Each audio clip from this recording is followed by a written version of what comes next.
A great work of art bears repeated hearings. It begs for it, that you can't take it all in necessarily at one time. So when I talk about layers of the music, I mean, I'll get an initial idea about the piece, but as I go back, I keep learning and finding new things. And I think great pieces want you to do that. They want you to learn more about them and learn more about yourself through the study of that great work.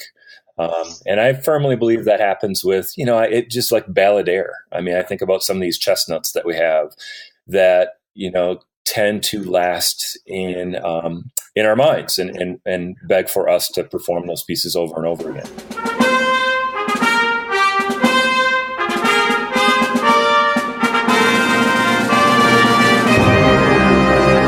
Hello, everyone. Welcome to Everything Band, a podcast that features conversations with composers, conductors, and performers of music for winds and percussion.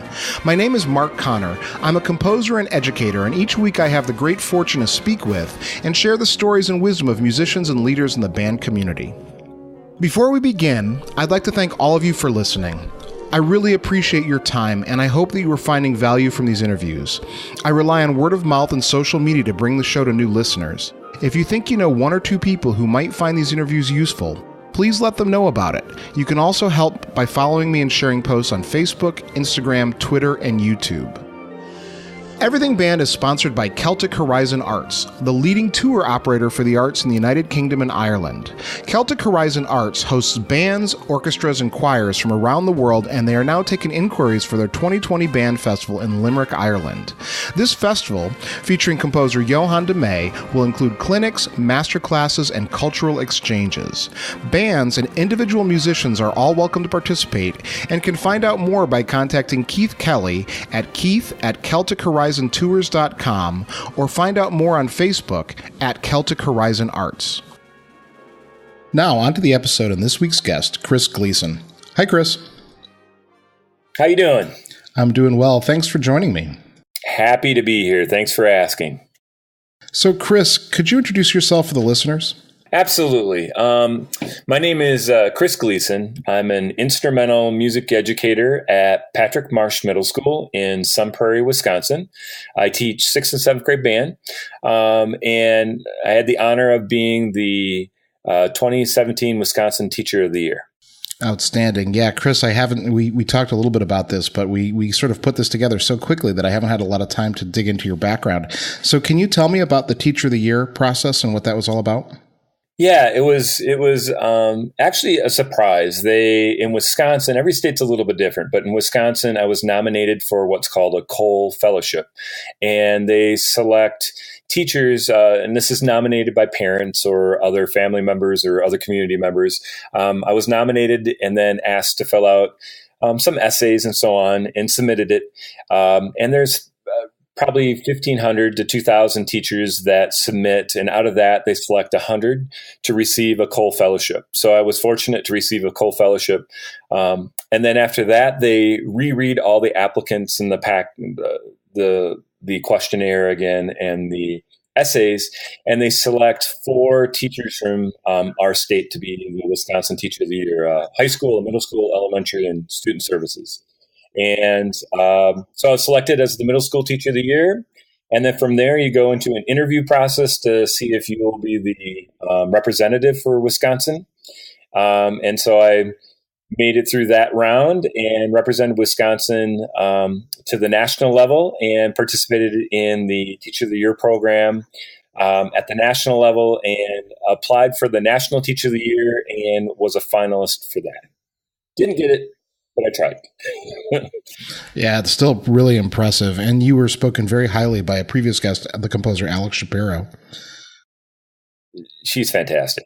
All right, Chris. So can you tell me your origin story, like how you got into music and sort of some of the early years? Well, absolutely. I basically grew up in my father's band room in Arcadia, Wisconsin. And my brother and I were his tuba section for a couple of years. We moved to Durand and La Crosse, all communities within Wisconsin. And wherever I went, the band room was like my home within the school. And I remember watching my father give lessons to kids, and students. And after like a lesson after school, after 45 minutes, he'd tap them on the shoulder and say, "Great, now come back and do this tomorrow." And he would just give his students his most precious possession, which was his time, and that dedication and perseverance just kind of rubbed off on me. I saw that, and I saw it with my mom too, who grew up in kind of a poor family in Arcadia. She was the first to go to college in her family, and not only defeated cancer, but also earned her doctorate in education. My brother's a teacher, teaches in Winona, Minnesota. So I had great role models growing up. I had, a family of educators basically, and just fell in love with music, as a child, playing tuba and so on. I went to the Dorian band camps in Luther College and had Fred Nylene and Weston Noble teaching. And growing up, I had this idea of becoming, wanting to be the tuba player in the Canadian brass. And I'm glad I didn't continue on that because, Chuck Dallenbach's still going strong. He's doing great. But, I fell in love with playing and throughout high school, tried to participate in as many groups as I could, had the honor to go to Interlaken for a summer in 1992. And I met my future tuba professor there, Dr. Jerry Young. And then after that, and I mean, Interlaken alone, just working with all those amazing teachers, but moving on after that to UW Eau Claire and studying with Jerry Young, met my future wife, who's also a music teacher, had opportunities in college to play in Minneapolis and at Disney and some other things, but everything really led me to my aspiration, which was to teach at the middle school level. And first job was in East Troy Middle School, a little small city in southern Wisconsin. And then after 2 years, went back home basically and taught in La Crosse, where my father had just retired. I actually took over for him. So saved the taxpayers some money and just took his keys and hopped in and worked there for 5 years. Attended UW La Crosse for my master's. And then now I'm in Sun Prairie, Wisconsin, right outside Madison, and I'm starting my 14th year. Awesome. What is it about tuba in Wisconsin? I don't know. It's an amazing instrument, we all know. But my son, who I gave him every option, of course, he plays tuba. So, it's one of those things. Yeah, I always think about John Stevens at the University of Wisconsin. Yeah, absolutely. John's fantastic. Yep. Love him. So was your father your high school band director?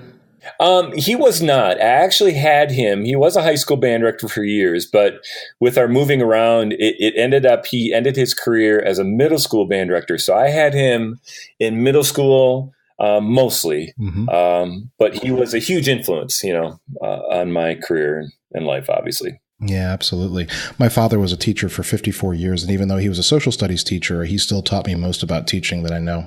Yeah. So how did your high school band director inspire you, and what lessons maybe did you take from them that you might still be using today? Well, I tell you, my high school band director is Steve Bina, Vic Swerman. They instilled, the thing I think back about that is the quality of the repertoire. And it makes me think as an educator how absolutely essential that is, that the music we select is our curriculum.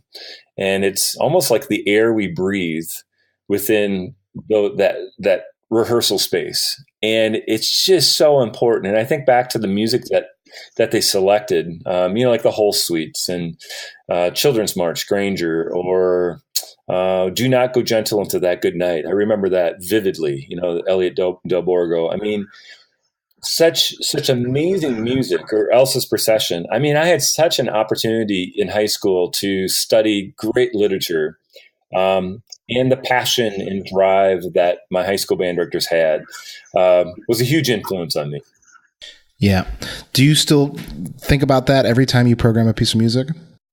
I do. I think about that. I think about Interlaken a lot. That was a huge influence. Every week we had a different conductor. We had, John Painter came one week. We had Frederick Fennell. We had Jerry Junkin. probably at the early part of his career, obviously. Myron Welch, every week was another amazing conductor. But the literature they selected was just top notch, and they brought their own angle at it, which again really rooted me in this idea of just selecting great literature and great repertoire for our students. Yeah. So Chris, I know that you're heavily involved in commissioning composers, and you've worked with several big names, some of whom have been on the show. What are you looking for when you commission a composer or you pick a new piece of music? I'm not only looking, well, I have to love their music. I mean, I have to see a level of craftsmanship in their music, layers of complexity. And I'm talking about middle school music. I mean, I'm not looking at their grade 5, music. I'm looking at grade 2. But, I firmly believe that there can be obviously quality at even a grade half level. And I think you would find, talking to, any composer, that, writing for a grade half piece is as difficult, if not more difficult than, a grade 5 or 6 even. Just because it's such a narrow field. There's such limits on those young musicians and so on. So I look for craftsmanship and quality. I also look for personality. I mean, honestly, when I ask a composer to commission a work for us, I want them deeply involved and engaged with my students. As I tell the composer, I don't want this to be about me at all. This is completely about the kids, and it's about the collaboration between them and the students. I want my students to play a role in it. I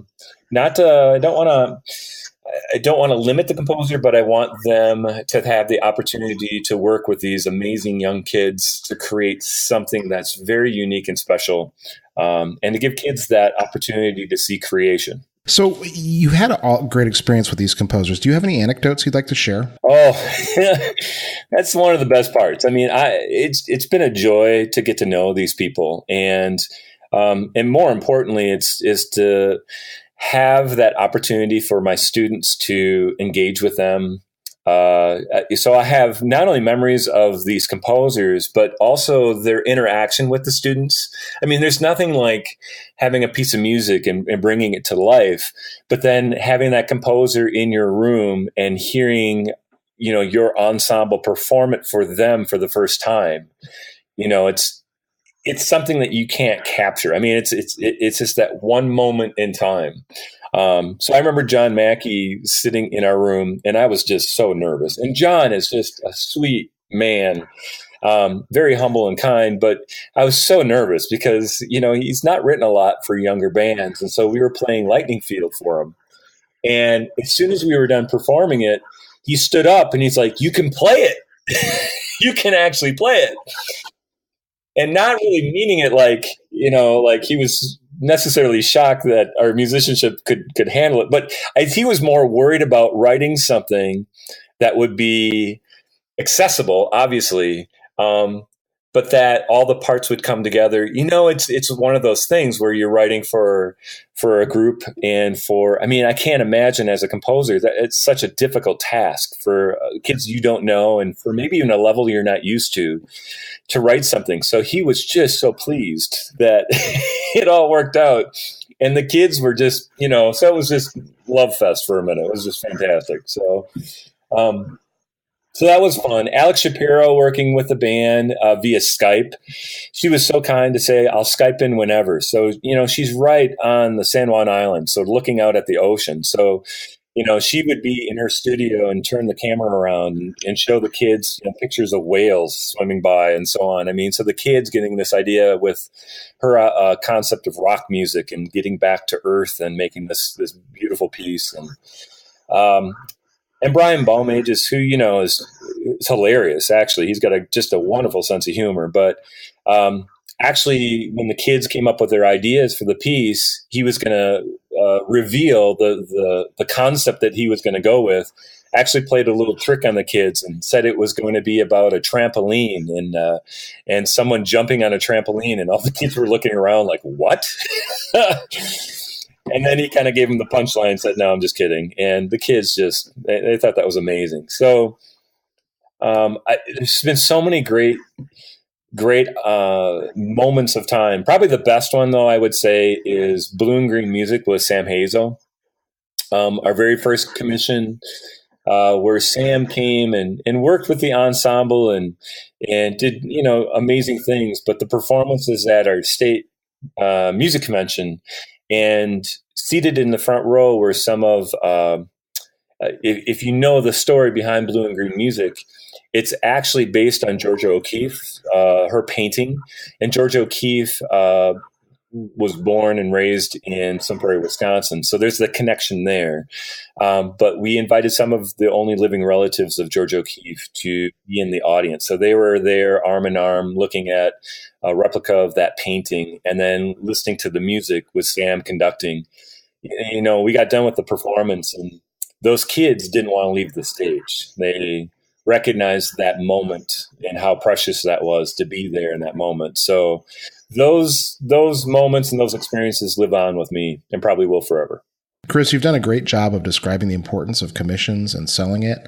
So now let's talk about the how. If you were going to give advice to a band director who are listening, who are thinking, I don't know how I'm going to afford this or how I'm going to make this happen, what sort of tips would you offer them? Well, we first started by, the money part of it obviously is important, but I think the philosophy is important too. I would start with the why in the first place. Why are you doing it? I think it's important to really wrap your arms around the process. To me, it's all about the process. It's not about getting your name on top of a piece. It's all about working with a creative entity in creating something that wasn't there before. And in my book, it's also about that process with the students of having them have some ownership, some autonomy, which I think really builds that intrinsic motivation with students as well. So wrap your arms around the why you want to do it in the first place. And then, when it looks at, how do you get there? How do you get the money? Talk to the composer right off the bat, find out what their timeline is. You'll find that many composers work out in advance, many months, if not years. Find out what the price is, obviously, on that. And, there's been so many great tips, especially on this program. I think one important step is to really get to know the composer. And this program is fantastic. If you want to know about Stephen Bryant, listen to this podcast with Stephen talking. He'll give you a lot of insight into his process as well. Among all these great composers. But I would find out that information. And then when it comes to fundraising, the biggest thing I would say is my philosophy was I didn't want my kids to have to sell pizzas to do this. I wanted to take on that burden. And the things I did is I learned how to write grants. Got really good at that. I found people who had already done commissioning and asked them how they had done funding and so on, and tried to replicate some of those ideas. And then I found ways to raise money with things that I was already doing. Like, for example, we had a band festival, and I wasn't too excited about the way a typical band festival went, where we would perform and the clinician only had 5 minutes to work with the kids. So basically, I created my own band festival at a kind of a large resort in Wisconsin. And what started with 8 bands now has 54 groups from 4 states. And we're also including a side-by-side component with music education students and so on. And we've had, in 11 years, like 30,000 students come through and so on. And basically, I use that to create some of the seed money also for commissioning. So I feel like I'm helping people by creating a really great festival experience, helping future music educators, but at the same time, helping to create new music with new commissions. So get creative and think about things that you're already doing and ways to incorporate and bring others into it. And in a way, you probably can raise some funds at the same time. I like the idea of the grants. How did you find the grants to write? Where were you looking for those? Again, don't recreate the wheel. Find others that have received grants, and then find from them and say, okay, now where did you go? What grants do you have? Because there's many, probably within your state, in your county. Look for art boards, like arts. We have one called Dane Arts, which is fantastic. Within your own school, you may have, obviously, a foundation that might supply some grants that way as well. So I did that. And you can look at NAM. You can look at some of the international or national National Endowment for the Arts and so on. Look for different avenues that way as well. But don't forget about your state, and even in your county, there probably are some things already there. So, Chris, we've talked a lot so far, and we haven't talked a lot about your philosophy and your teaching in the classroom. I read an article in a local paper today that was talking about your Teacher of the Year award and how you struggled in your first year and how you overcame that. Can you share that story maybe? Well, sure. Yeah. I tell people, basically it was my first concert, and I was getting ready, just like, most music educators, everyone's eager to get going, and my band was rehearsing, and they honestly sounded horrible. They were really pretty bad. We were working on a piece called Portrait of a Clown, and we kept falling apart in that B section, and thanks, Frank. And the thing is I called my dad, and it was like the day before the concert. And I remember asking him for some advice. And I said, what do I do? They keep falling apart. They don't sound very good. He said, take out the piece and write up some program notes and give it to one of your kids to read right before the performance. The crowd will love that. And thinking back, that really probably wasn't the best advice, but I did it dutifully. I took out my music and I worked on the program notes. And so there we are on stage, and we're assembled, and I give the information to one of my flute players to read, and she gets up to the microphone, and she said something like this. She said, welcome to our concert. We are about to play a piece called Portrait of a Clown by Frank DeKelly. It's in ABA form, and it portrays the life of a clown, both the serious and not so serious moments. And she stopped, and she looked over at me, and then she looked back, and into the microphone, she said, oh, no kidding. That's what the piece is about. It was a stunning moment. I lowered my head. I could feel the gaze of hundreds of people looking at me. And out of the corner of my eye, I saw an exit sign. I felt like running, And I tell you that later that night, Dad calls me up and he goes, well, how'd it go? I said, horrible. I said, we fell apart. I had to start over. And I said, worst of all, the kids didn't even know what they were playing. They were just playing a bunch of notes. They had no idea what the music was about. And I almost thought about quitting, about leaving the teaching. In fact, I took some other job interviews and so on. But, that summer I went to a great workshop called CMP in Wisconsin, Comprehensive Musicianship Through Performance. And a wise teacher named Patty Schlafer took me aside, and I'll never forget it. She said, Chris, it's not the lighting or not the filling of a pail, but the lighting of a fire. And, that stuck with me for a really long time. I thought about my classroom, and it was, I was lighting no fires in my classroom. In fact, I was putting fires out. I was getting kids to actually hate music and pushing them really hard in a way that wasn't productive, and forgetting about why we're there in the first place. So I've spent the last 20 years trying to live up to that quote and trying to light fires in my kids. Yeah, Chris, that's not an easy lesson to learn either. I mean, no matter what you're teaching, I think it takes years to figure that out, and especially how to do it. So how did you manage to do that? How do you light fires now? Well, and it's the challenge that we have. I'm empathetic to teachers out there because I know how hard they work, and I know the challenges they face. And, students don't always come to school eager and even ready to learn. I mean, there's higher and higher cases of trauma. You look at ACE scores, adverse childhood experiences, kids growing up in environments that preclude them from growing up and having some of the great benefits that I had and that others had, in this warm, caring environment. And teachers have to face that every single day, and they work and meet that challenge and exceed it every single day in classrooms across the country. So it's a difficult and challenging process. I really firmly believe in a lot of the principles set forth by Dan Pink and others. Ways to embody intrinsic motivation through autonomy, mastery, and purpose. That idea of autonomy, giving kids some choice. And we all want that. I mean, we all want that as professionals, to have the ability to choose our own music. What if that autonomy was taken away from us? What if someone came up to us and said, you're going to play this piece of music this fall? And not only that, but we're going to score it and we're going to compare it to the people across town.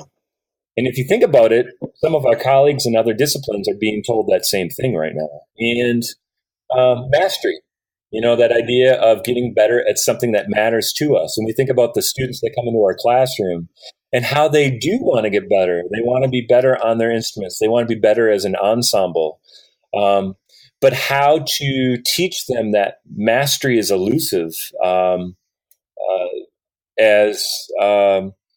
Vince Lombardi actually once said, sorry, Green Bay Packer fan, but as Vince Lombardi once said, we aim for perfection, but what we end up with is excellence. And I think that's really true with us in music as well. We aim for perfection, whatever your definition of perfection is, obviously in music, but we end up with excellence. We strive for that. In fact, I love the quote with Pablo Casals, where he was asked at an elderly age, I think it was like almost 90 years old, he was asked by a young journalist, why are you still practicing 3 hours a day? To which he responded, well, beginning to see some improvement. That idea, of mastery is elusive. And I tell my kids, Wynton Marsalis is still practicing every day. All these professional musicians, they're working every single day. The Marine Band, they're all striving for perfection. And that's something that is elusive and something that's a great journey. And then making it relevant to kids too. I believe in not just telling my kids to practice. And I did that wrong, man. I did the practice charts and everything. And for some people, I guess that works and so on. But my belief is that when it comes to those things, it has to be relevant and you have to teach kids how to practice. I remember just telling kids, okay, 20 minutes a day. And kids would come back with their practice charts and they'd fill it out right in front of me. And they'd write 20, 20, 20, 20, 20, 20, 20. And then they'd sign their parents' name in front of me too. and I'd pull them aside and I'd call up their parents in front of them. And I'd say, your child just forged your signature. And the parent would even lie and say, no, I signed it this morning. And I'm like, what? And so I felt like I was just catching kids lying. And now I teach them, using like Daniel Coyle's book and so on, the talent code and that great idea of myelin or the facts about myelin, but really teaching them about, reach and struggle and how to do deep practice and the principles of deep practice. And now what I'm finding is that kids are practicing better. And not only that, they see the relevance in practice and they know that they're growing myelin. And that myelin is helping them to gain better skills. And the skills are allowing them to access even more difficult music. And so now there's more relevance rather than me doing things to kids or demanding things or putting punishments or rewards or grades or tokens or cookies or all that kind of jazz. Now it's all about intrinsic motivation and having them understand the process. Wow, there's a lot there, Chris. So, I'm sitting listening, and I know that when I was a high school band director and a junior high band director, I didn't do practice charts either. But I often wonder about, I wasn't teaching when smart music was available, and I'm wondering about these things, and I think about people who are using all these tools, and you're saying that you're not, and yet you have these great bands. And I just want to dig a little bit more into that. How are you? I know you talked a little bit about it, but I want to hear more, I guess. Well, yeah, smart music and all these, and you think about the technology, we're in a paradigm shift right now with technology. We, as an education system, we can barely keep up with what's happening. I know every school, I'm sure, is dealing with how to handle cell phones. And for years, we were telling kids how to access information. And now in their hands, they have the world's information. And we're not teaching kids how to access it anymore. Now we're teaching kids to curate information. And that's a difficult process, is to be able to whittle things down and find the nugget of truth and the grain of information that they really need.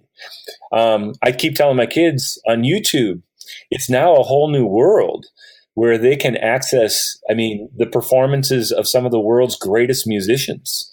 So I have my bands. I'll give an example of how we use technology. And I believe my philosophy is that technology is simply a tool, and the tool has to work for you. You don't want to become subservient to the tool. You want the tool to work for you. So YouTube is a good example. When we do our beginners, I want them to hear Ron Paul play flute. I want them to hear Chris Martin on trumpet. I want them to hear, and down the list and so on. I want them to hear these amazing sounds from the first moment. And then I simply look at them and I say, sound like that. And I know that's simplified. And obviously, teaching them the skill to do that is a whole nother, series of things to talk about. But it's using the tool as your advantage to have them hear these amazing musicians, and almost every day to have them listen to these amazing service bands that we have. We use the Marine Band quite often, but it's what would the Marine Band do? How would they sound? And how will they fit? What would you do if you had Andrew Boyson Jr. in this classroom right now? How would you perform it? Putting these kids in these kind of situations, and then allowing the tools that we have to allow them to hear amazing sounds, and then to try to help them replicate those sounds. Yeah. So a little bit earlier too, when you were telling the story about your first concert, I kind of chuckled when you talked about the girl and how you wanted to run for the exit. And that makes me think about young teachers who might be listening who, it's hard in your first couple of years of teaching, and band's a difficult subject. And we see lots of challenges when we see teachers leave the profession young. Do you have any thoughts to them and advice to them? I do. And that is find your tribe, meaning, reach out. As I think back to my earlier years, I owe a great debt to my mentors that helped me. And I've heard that a lot on this program as well about professionals that have come on and said, I owe a great debt to my mentors. And that's just so important, to reach out and to not find yourself in an island. And it's very easy to do that in our profession. But we're in such an amazing profession with music education that you can reach out to literally nearly anyone in our profession. And I found that not only will I get a response, but I'll receive a phone call or even a compassionate response where someone takes just the time to reach out and to help young educators do that, because it's a difficult job. In fact, it's the world's most difficult job, is teaching our youth. And we all know that the funding and the time and all those things continue to be restricted and kind of nibbled at, where we're having less and less time and fewer funds. But we need to advocate. We need to work with each other, and we need to help raise this profession, because it is the answer. It's not one of those things that it's expendable. I mean, we're the answer to what ails our country right now. We're the answer to what's going to make our country stronger. And I firmly believe that. And I believe that we have the ability and we have the responsibility to take that torch and move it forward. So, Chris, you have an incredible program, and we talked about the commissions that you're doing. And when you look at the list of pieces that were written, and you listen to the literature that you talk about, obviously you're doing more. And so, can you talk about how you're getting beyond the notes with your kids?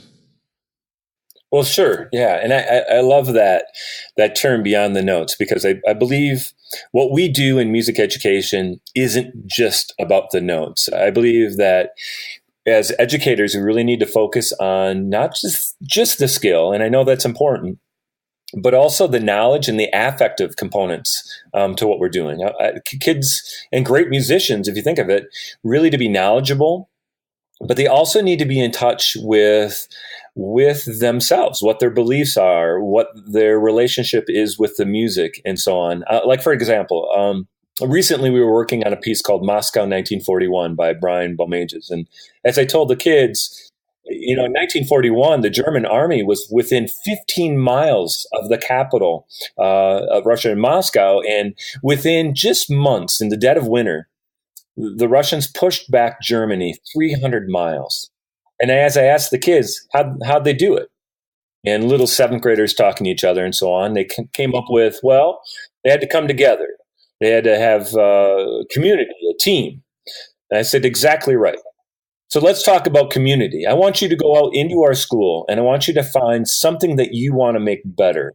And I want you to create an action plan, right? Like a mission statement, and find others in community that want to come together with you and enact that action plan and gather some data, gather some information and bring it back and then tell the band about it. Well, you can see little seventh graders writing that down, action plan, but amazing things happened. They went out, and one group called themselves the sit down group. They went out at lunch and they found the kids that sat alone and they sat with them and they made friends with them. And I was out at lunch, kind of watching some of this take place. And my principal came over to me and he said, "Chris, what are you doing?" I said, "Band." He said, "Band? It's lunchtime." I said, "Right." I said, "We're doing Moscow 1941. He looked at me. He's like, I have no idea what you're talking about. And so I explained it to him, and the look of pride on his face. And I think it was probably then that I best probably summarized what we all do, which is I said, "I don't teach music. I teach through music." So it's just my discipline and choice. And I said, these kids are learning more than just the notes.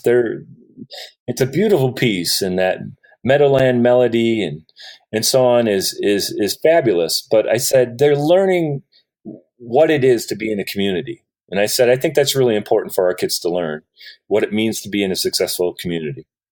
And that idea has been, I've used that concept in other respects too, in other areas, such as teaching empathy.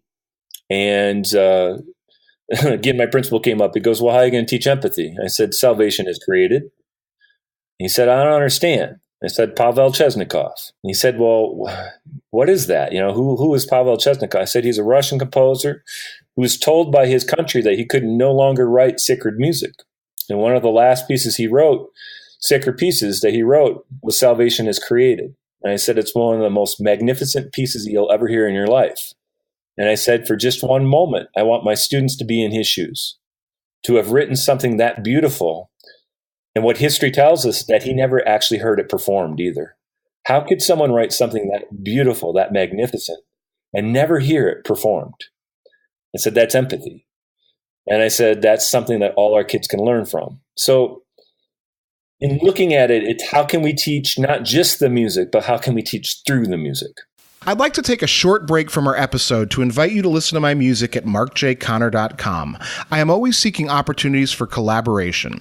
If you are interested in commissioning a new piece of music for me, having me work with your students in person or via Skype, or to just say hello, please drop me a line at markjconner@gmail.com or through the contact form on my website. All right, Chris, so as we kind of get past the halfway point here, where do you draw the line between healthy and unhealthy competition in music? Well, my belief is this. I believe that competition has, just like extrinsic motivation, certainly has some benefits, and you can see it, but it comes at a cost.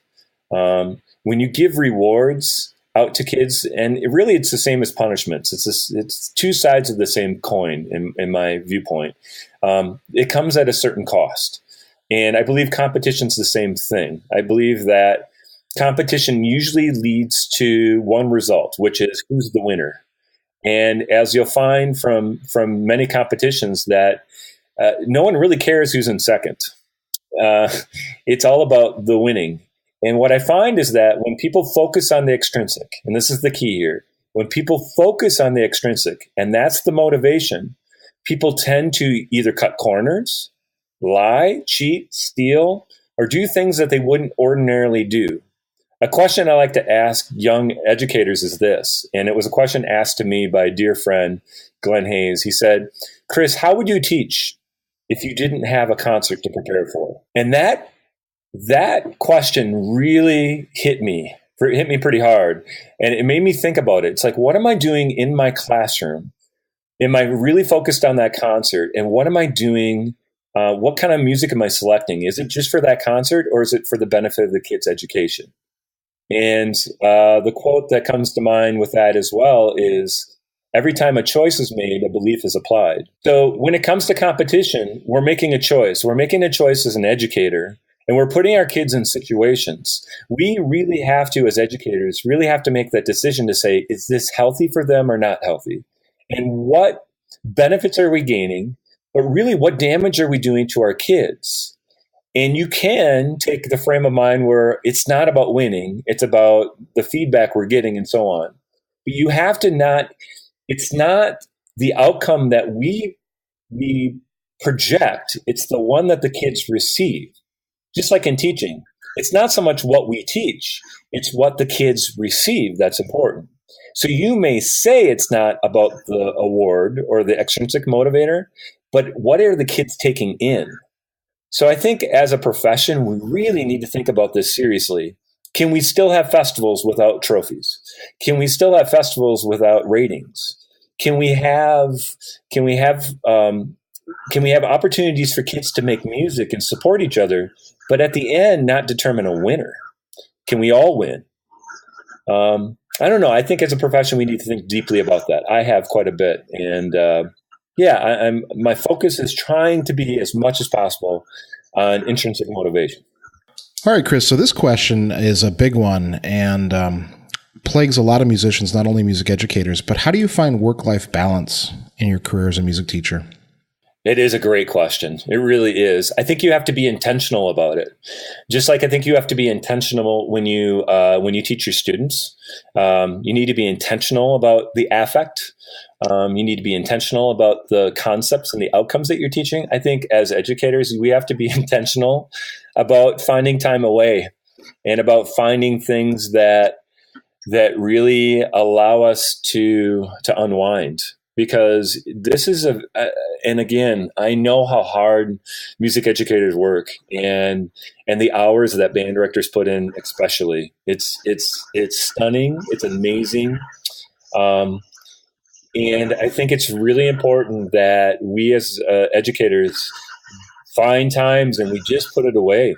And we do that. I do that honestly by with my kids. I'm very intentional about time with my family. And I love being on the water. We have a small boat and, just getting on the water and then dropping an anchor and then just floating in a lake. I love running. I love getting away and listening to TED Talks. And I know that seems like work, but for me, it's just mental gymnastics and it gets my brain thinking in different ways. But going on a run and listening to great podcasts like this one and other things. But you have to be intentional. Otherwise, it just won't happen. You could work all the time. What are the challenges facing music education and band, and how can we best meet them? I think the challenges facing are the challenges our kids are bringing into the classroom that we, as music educators, have the best ability to change. We're changing lives every single day. And I think we have that opportunity to make those changes happen. And, I think the obvious answer is obviously money.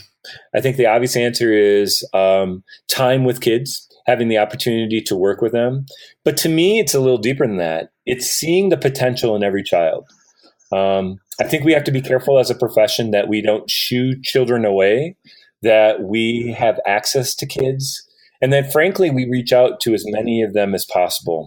I just believe that we can save so many kids through music. And the more we reach out, and the more we get them involved in music, we're just going to save more and more kids. Recently, there was just a quick little story with that. It was like the last day of school or close to it, maybe the last two or 3 days. But I showed up at the door and there were 3 kids waiting for me. And they all had some issue. They were like, I want a different locker, or someone put their trumpet in my clarinet case. And it was just one of those days. And I got in my room finally, and there was a fire drill right away. And so my lesson plan was just gone. And I got to the end of the day and I was exhausted, and I got a knock on the door. It was Loretta.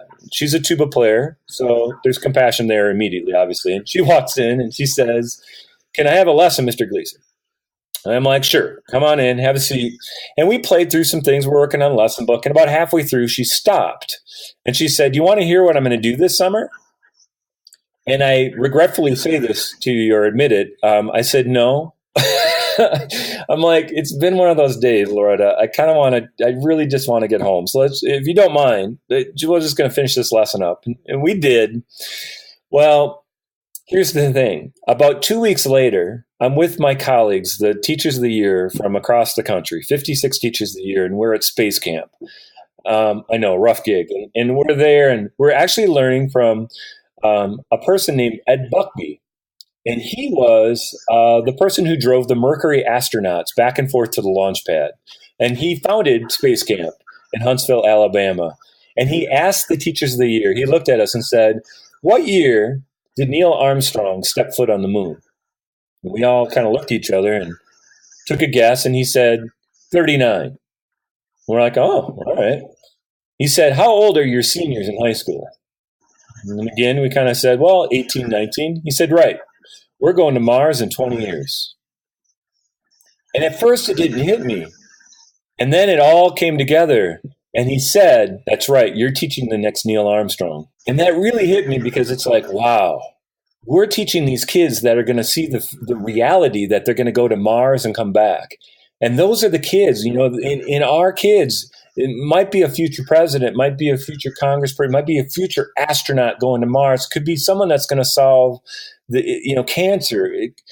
It's like we have to look inside these kids who on the outside, it's kind of hard to see who they're going to be, but that's the teacher's gift. That's our superpower, is like to see inside those kids and to see what their potential truly is. So I was on my way back from space camp, and I was thinking about Loretta, and I kind of felt bad, and I emailed her and I said, "I'm sorry, can you tell me what were you going to do this summer? I feel bad about that." And she emailed me back and she sent me a picture. It was her in a space outfit. She goes, "I'm going to space camp. I want to be the next Neil Armstrong." Oh, that's cool. Yeah, it's we just never know what our kids are going to grow up to be, and we got to see that vision for them. All right. So now let's imagine that you're standing on the dais at your high school graduation. You're looking across at yourself. What advice would you give to the 18-year-old Chris? Oh, it's such a great question. The thing I would say to myself is this.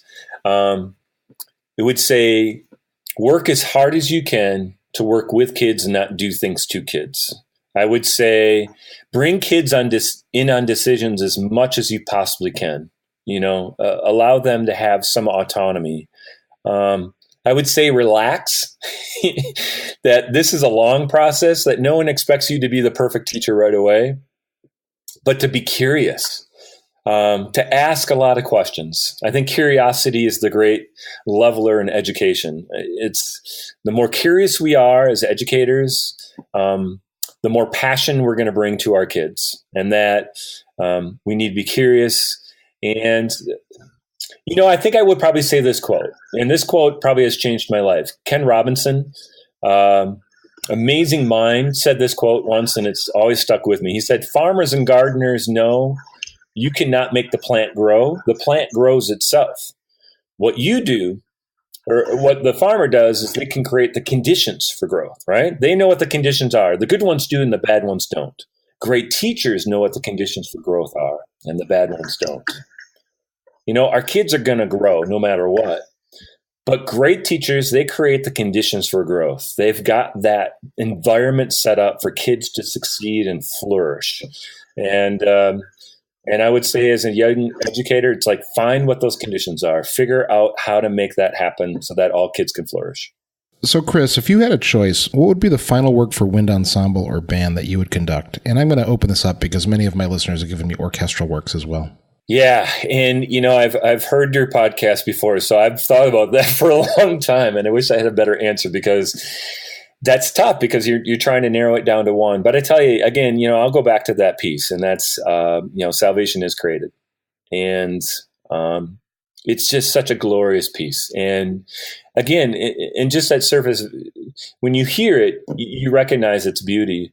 But when you really analyze it, and you look within the notes, and you look at how it's in minor, and then it goes to major, and you think about the cadences and the utter craftsmanship that went into that beautiful piece of music, and then you think about the context in which it was created, that to me makes it even more glorious. So I would say that would be one for sure.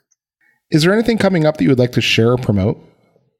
Well, I tell you, I'm just blessed to have had so many opportunities. I mean, there's some really neat things coming up.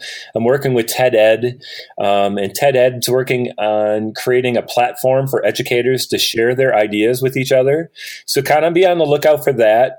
It's going to be a platform where people can just do it on their phone. And they're going to teach you how to basically give a TED Talk and how to get your great idea and to bring it down into a real condensed version, obviously. So that's kind of neat. Working with Teach Plus, another great organization. We're working on Title II funding and working with our legislators to continue funding for the arts and making our schools safer. So I'm really involved with those things. I'm involved with comprehensive musicianship, which is a great grassroots collection of some master teachers in Wisconsin. And there's also a group in Illinois that has their kind of chapter as well. So if you just go online and just Google comprehensive musicianship through performance and add Wisconsin or Illinois to that, you'll see what we're all about. But it's teaching beyond the notes. Doing a workshop in the near future up at the MBDA Music or Minnesota Band Directors Association in a few weeks here, kind of based on that philosophy with Scott Teeple, great educator there. So just really thrilled to be having the opportunity to do more and more of those things. And if you're interested and want more information, you can just Google Chris Gleason. I have my website, and you can find out more and get in contact with me. Chris, how can people get in touch with you? Best way is to go to my website, which people can find really easily. You're just going to type Chris P as in Paul, Gleason.com, or just Google Chris Gleason music and you'll probably find me. But I have a website called Lighting a Fire in Kids, and I've got a spot there where you can send some information and upcoming opportunities where I'll be out talking and doing presentations. But love working with music educators, love working with bands. But if anyone's interested or so on, love to be in touch with you. Excellent. Chris, thank you so much for your time. An absolute honor. Thank you so much for having me.